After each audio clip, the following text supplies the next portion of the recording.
हम आपको धन्य कहते हैं पिता, In Jesus' name. यीशु के नाम में, Amen. आमेन। आप बैठ सकते हैं। You all can be seated. मगर मैं चाहता हूं कि आज का जो मैसेज है वो बहुत ध्यान धरकर आप सुनो, क्योंकि ये बहुत जरूरी है आपकी स्पिरिचुअल ग्रोथ के लिए। But I want you all to hear today's message very carefully because this is very important for your spiritual growth. लगभग सारे मसीह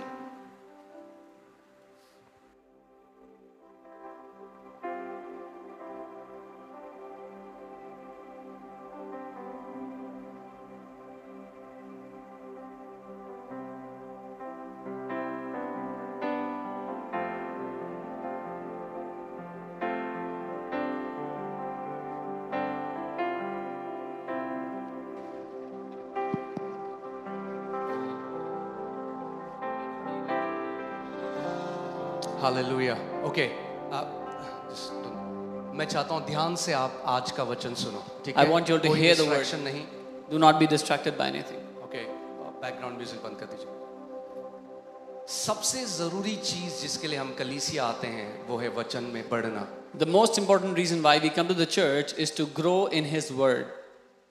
ओके, क्योंकि जितनी संपूर्णता से आप उसके वचन को ग्रहण करोगे, वो संपूर्णता आपके जीवन के हर एक एरिया में प्रकट होने लग जाएगी।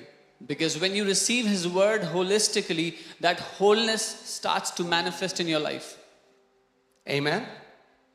So आज का जो वचन है वो बहुत जरूरी है। Today's word is very important. और जब मैं इस वचन को बना रहा था तो एक संडे तो बिल्कुल भी काफी नहीं है। And when I was preparing the word, one Sunday is definitely not enough. और मुझे बहुत छोटा करना पड़ा ये वचन कि मैं 3 घंटे में आपको कुछ सिखा सकूं। And I had to make it extremely concise so I could teach you in 3 hours at least. और उसके बाद भी एक छोटी इंट्रोडक्शन ही होगा। And even after that, it'll just be a small introduction. मगर मैं सोच रहा हूँ प्रभु कैसे करें, क्योंकि मेरा दिल है कि आप वचन में बढ़ो। तो देखते हैं कैसे करेंगे। शायद हफ्ते के बीच में हम लोग लाइव आएं और उसमें मैं और डीप आपको सिखा सकूं। But I'm saying, Lord, how can we do it? Maybe we'll come live on during the week and we'll teach you more deeply in this. Amen. क्योंकि हमें वो मसीह नहीं होना जो सतह के मसीह हैं। आप समझ रहे हैं? सतह के, surface. Because we should not be those believers who are just at the surface level. सो जड़ नहीं पकड़ते। So they don't take any root. और वचन कहता है जब वचन के कारण सताव आता है तो जल्दी से वो दुनिया में चले जाते हैं। And the word says when persecution comes because of the word, they quickly go back to the world. सो बहुत सारे मसीह आज ऐसे हैं जो जानते हैं कि यीशु मसीह हमारा उद्धार करता है, वो हमारे लिए मारा गया। So many believers today they believe that Jesus is our savior, He died for us. मगर बहुत कम ऐसे मसीह हैं जो जानते हैं कि मसीह आज हमारा महायाजक है और वो हमारे लिए आज भी परमेश्वर के दाहिने हाथ में मध्यस्थी कर रहा है। But very few believers know and understand that today Jesus Christ is our high priest and He is interceding on our behalf before the throne of God. Amen. क्योंकि जिस दिन आप इस प्रकाशन को समझ गए, The day you get this revelation, एक ऐसी बोल्डनेस, एक ऐसा हियाव आपके अंदर आएगा जो कभी भी आपके कर्मों से नहीं आ सकता। you will start to operate in such boldness, such courage that you can never have depending on your own works. Okay, so फिर से इस स्क्रिप्चर में चलते हैं और मैं हल्के हल्के, मेरा हृदय है कि मैं आपको एक्सपोजिटरी टीचिंग दूं। यानी कितने लोगों ने इफिशियंस की जो हमने स्टडी करी थी, आपने उसमें हिस्सा लिया था? My heart is to give you an expository teaching. How many people participated in the Ephesians series that we और did? आपने देखा था एक आयत में 1.5 घंटा लगता You है saw और वो भी how- जल्दी करा है। How one verse took 1.5 hours and that also felt fast. ये जो परमेश्वर का वचन है ना, ये इतना महान है This word of God is so mighty कि अगर आप इसको खोलोगे तो ये खुलता जाएगा और हर एक वचन से मसीह प्रकट होता जाएगा। that if you open it, it will keep on opening and keep on revealing more and more of Christ. ये कोई धार्मिक पुस्तक नहीं है। This is not a religious book. It's a supernatural book. ये एक अलौकिक किताब है, मगर खुलता उन्हीं के लिए है जो नम्र हैं और जो भूखे हैं। but it opens only for those who are humble and those who are hungry. घमंडियों के लिए ये किताब बंद है। This book does not open for the prideful. मगर अगर आप नम्र हैं और आप कहते हैं प्रभु मुझे नहीं आता अभी, मुझे सिखा, जो सीखे हुए हैं वो कभी सीख नहीं सकते। But if you are humble and you say, Lord, I do not know, you teach me. Those who already know, they know. Amen? और चेले होने का मतलब ही यही है, इब्रानी जो यूनानी भाषा है उसमें मतलब ही चेले होने का ये है जो सीखने वाले हैं, यानी अपनी आखिरी सांस तक हम लोग सीखते रहेंगे और मसीह के डील डॉल में बढ़ते रहेंगे। And to be a disciple means to be a learner. Until our last breath, we will keep on learning to grow like Christ. Amen? Amen बोल सकते हैं आप बीच बीच में कि मुझे लगे कि आप जिंदा हैं। Amen? और सांस भी लेते रहिए बीच बीच में। Okay. Seeing that, let's go to Hebrews 4:14 and then we'll go further. इब्रानी 4:14. मेरे पीछे बोलिए, पवित्र आत्मा मुझे सुनने वाले कान दे। Say with me, Holy Spirit, give me ears that hear. Victory does not start from your mouth. Victory starts from your ears. जय आपके मुंह से नहीं, आपके कानों से शुरू होती है। Okay? Because ears are the doorway to your heart. क्योंकि आपके कान जो है वो दरवाजा है आपके दिल का। Or let me say this way. Ears are the input to your heart and mouth is the output from your heart. या मैं ऐसे कहूँगा, कान जो है वो सोता है आपके दिल के लिए और मुंह जो है वो उसके आपके दिल में जो है उसके बाहर निकलने का रास्ता है। अगर कुछ जाएगा नहीं तो बाहर कुछ आएगा भी नहीं। If nothing goes in, nothing will come out. But if the word goes in, लेकिन अगर वचन अंदर गया, an enemy comes to press you, और दुश्मन आपको दबाने आया, guess what is coming out? तो अंदाजा लगाओ क्या बाहर The आएगा। word is going to come out. वचन बाहर आ जाएगा। Amen? Amen? All right. So, और आपको शायद अभी ना पता लगे, मगर जो आप संडे को वचन सुनते हो, आपकी generations आपको धन्यवाद करेंगे आगे। And maybe you'll not know now, but the word you're hearing now, your generations will thank you for it. Okay? Seeing then that we have a great high priest. इसलिए जब हमारा ऐसा बड़ा महायाजक है, Seeing then ये that we have a great high priest. तो ये देखते हुए कि हमारा ऐसा बड़ा महायाजक है। See,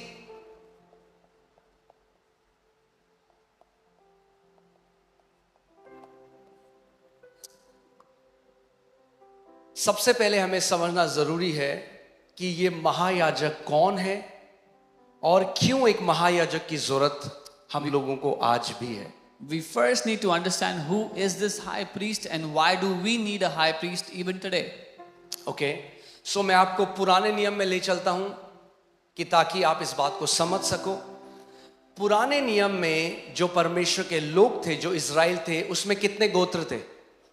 12 गोत्र थे। So in the Old Testament there were 12 tribes among the children of Israel.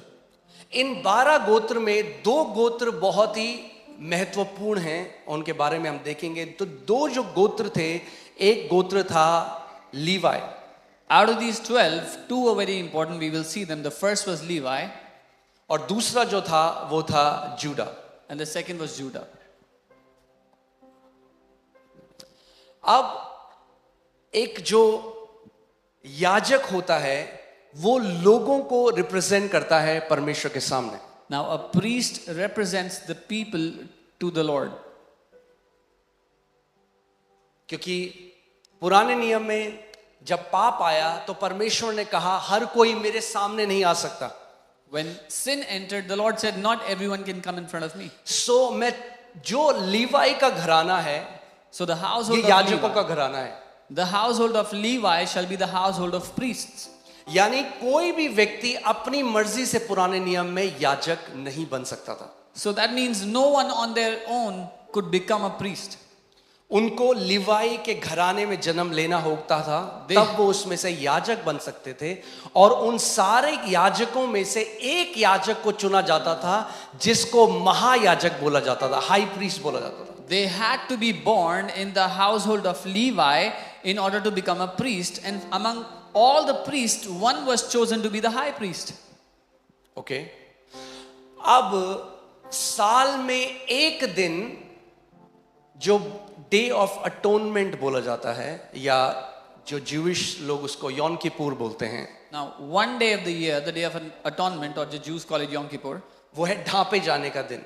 that's the day of covering. उसमें ये जो महायाजक होता है वो अति पवित्र स्थान में जाता था, On और this, अगर परमेश्वर उस महायाजक की प्रार्थना को ग्रहण करता या उसके बलिदान को ग्रहण करता, तो सारे इज़राइल के पाप एक साल के लिए ढांपे जाते थे. on this day of atonement, the high priest would go into the most holy place, and if the Lord accepted his sacrifice, that meant that the sins of the entire Israel are forgiven for that year.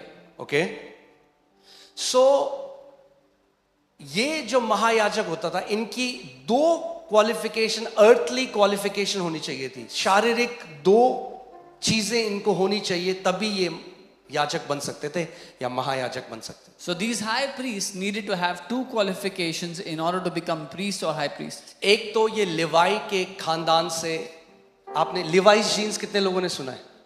वो एक यहूदी की है जो Levi के घराने से है, तब लिवाइस है नाम. खैर एनीवे, सो ये तो दो जो रिक्वायरमेंट थी, दो जो चीज होना जरूरी था. पहला, वो लिवाई के खानदान में पैदा हो, और दूसरा, उसके शरीर में कोई डिफॉर्मिटी नहीं होनी चाहिए थी. यानी उसका एक पांव छोटा, एक पांव बड़ा, उसके चेहरे में दाग, एक आंख से नहीं दिखता, कोई भी उसके शरीर में कोई डिफॉर्मिटी नहीं होनी चाहिए. So the first was he should be from the household of Levi. The second, that he should not have any deformities or disabilities in his body. Okay ये दो अगर चीज हैं तो वो एक याजक बन सकता था. और फिर परमेश्वर, वोटिंग नहीं होती थी, डेमोक्रेसी नहीं थी, कोई व्यक्ति नहीं कहता ना मैं महायाजक बनूंगा, परमेश्वर चुनता था. So if both these things were met, then there was no democracy or no voting system that I will be the high priest, but God would choose who the high priest would be. Okay अब जो ये जो महायाजक है, ये उस तंबू में जो परमेश्वर, मूसा ने तंबू जो बनाया, परमेश्वर ने उसको जो पैटर्न दिया, उसमें 3 भाग थे.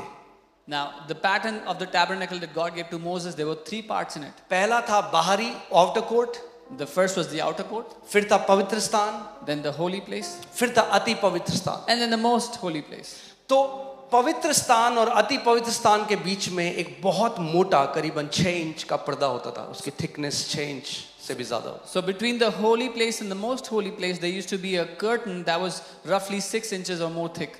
मैं क्यों आपको ये सिखा रहा हूं? क्योंकि आप समझो और आप जानो, इस प्रकाशन में बढ़ो. उसके बाद I'm teaching so you can understand and grow.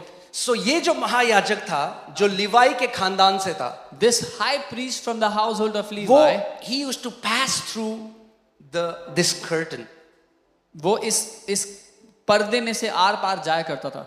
जो केवल वो जा सकता था, Only he could have gone. और कोई याजक नहीं जा सकता था. No other priest was allowed to go. Okay वो he used to pass through this curtain before the most holy place. वो इस पर्दे में से होकर अति पवित्र स्थान में जाता. अब इब्रानी की जो किताब है वो लिखी गई उन इब्रानी यहूदियों के लिए जो वापस जा रहे हैं जुडाइज्म में. Now the book of Hebrews is written for those Jews who are going back to Judaism. Okay Jesus Christ is the fulfilment of Judaism. यीशु मसीह यहूदी धर्म या यहूदियों का जो संस्कृति थी उसका परिपूर्णता है उसको. Today I also see so many Christians go to Israel and they want to go back to Judaism because they have no revelation of Jesus. आज कितने सारे मसीह लोग जब इजराइल घूमने जाते हैं तो वो चाहते हैं कि वो वापस यहूदी बन जाएं क्योंकि उनको कोई प्रकाशन नहीं है मसीह यीशु का.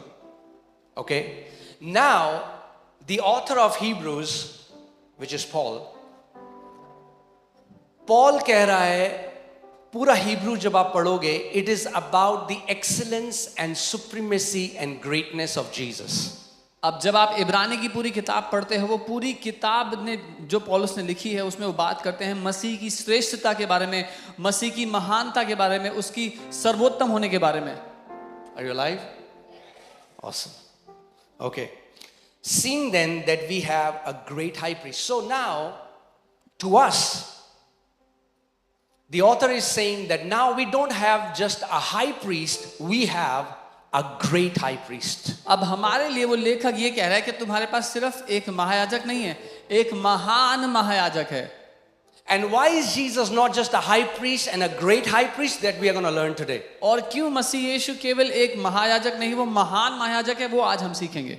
क्योंकि ये जो यीशु मसीह महान महायाजक है, ये पर्दे में से नहीं गया. He passed through the heavens. क्योंकि ये जो महान महायाजक है, he did not go through a curtain, लेकिन वो स्वर्ग में से होता हुआ गया. Okay? Oh man. जो तंबू मूसा ने बनाया, can you put Hebrews 8:5? I want to show you something. The tabernacle of Moses was a shadow and copy. जो तंबू मूसा ने बनाया वो स्वर्ग में की वस्तुओं का प्रतिरूप और प्रतिबिंब था. Who served the copy and the shadow of the heavenly things or the heavenly reality. वो स्वर्ग की जो वास्तविकता है या स्वर्ग जो हकीकत है उसकी कॉपी था, उसकी नकल था. Now hear this. When you see the tabernacle of Moses, you can see the heavenly reality. जब आप मूसा के तंबू को देखते हैं तो आप स्वर्ग की हकीकत को समझ सकते हैं. Apostle Paul says, I was caught up to third heaven. पौलुस प्रेरित कहते हैं मैं तीसरे स्वर्ग में उठा लिया गया.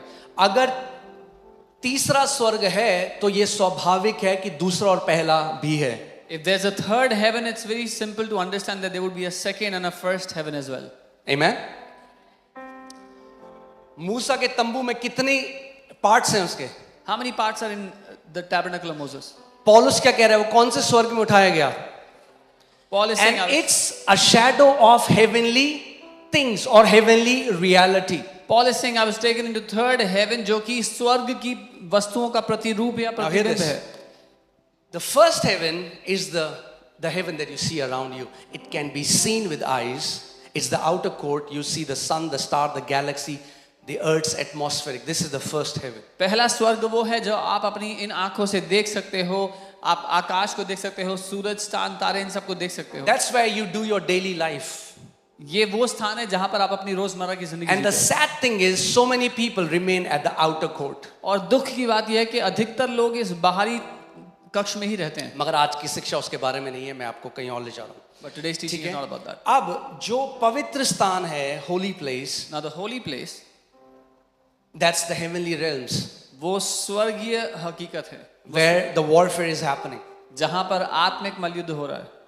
For we do not wrestle against flesh and blood, but against principalities and powers and wickedness, spirits of wickedness in the heavenly realms. That's the second heaven. क्योंकि हम लहू और मांस से नहीं लड़ रहे, लेकिन हमारे जो मलयुद्ध है ये दुष्टताओं और प्रधानताओं से है जो आत्मिक स्थानों में है. कितने लोगों ने दानियल की पुस्तक में पढ़ा है, जब दानियल ने प्रार्थना करी 21 दिन बाद एक स्वर्गदूत आया और वो कह रहा है स्वर्ग में लड़ाई हो रही है, तेरी प्रार्थना जो चल रही है तो स्वर्ग में मुझे रोक दिया 21 दिन तक. तब मिकाएल स्वर्गदूत को परमेश्वर ने भेजा और तब मैं तेरे पास आया और अभी जाके फिर लड़के वापस जाऊंगा.